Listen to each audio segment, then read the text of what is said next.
Madam আজ সকাল সকাল উঠে একেবারে রান্নাঘরে চলে এসেছে। ছেলের জন্য কি স্পেশাল বানাচ্ছো? আজকে একটা নতুন টিফিন বানাচ্ছি, আচ্ছা। ছোলা, যেটা খাওয়া খুব ভালো বাচ্চাদের জন্য আর সবার জন্যই ভালো, সেই জন্য ভালো। চলো তোমাদেরকে রেসিপিটা শেয়ার করে দিই। এখানে করব ছোলার আর কি টিক্কি বা কাটলেটের মতোই আর কি করে দেবো, যেটা খুব হেলদি হবে খেতে। এখানে ছোলাগুলোকে ভিজিয়ে রেখেছিলো আর সিদ্ধ করে রেখেছি, আর কিছুটা ছোলা আমি একটু মিক্সিতে একটু ইয়ে করে নিয়েছি, এরকম পেস্ট করে নিয়েছি। তার সঙ্গে নিয়েছি আলু সিদ্ধ করে নিয়েছি।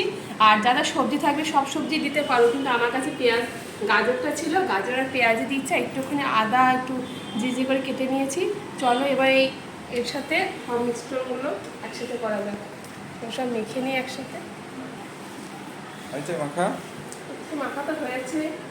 এবার আর ওই ছোলার মধ্যে আগে আমি লঙ্কা দিয়ে নিয়েছি, দুটো লঙ্কা দিয়েছি, কারণ আমার ছেলে বেশি ঝাল খাবে না সকালে। তো তোমরা চাইলে এর মধ্যে লঙ্কা কুচিয়েও দিতে পারো, গোলমরিচের গুঁড়ো দিতে পারো।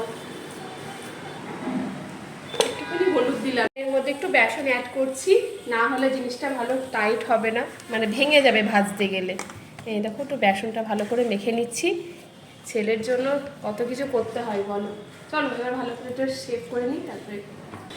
আর এই দেখো, এখন আমি অন্তত দুটো ভাজছি, কারণ অলরেডি ছেলেকে আমি ভেজে দিয়ে স্কুলে পাঠিয়ে দিয়েছি, জাস্ট তোমাদের দেখানোর জন্য।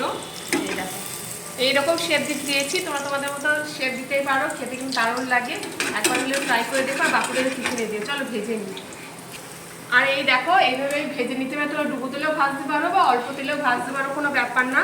ঠিক আছে, তোমরা অবশ্যই একবার করে ট্রাই করে তোমাদের বাচ্চাদের দিও। কেমন লাগলো জানিও। এটা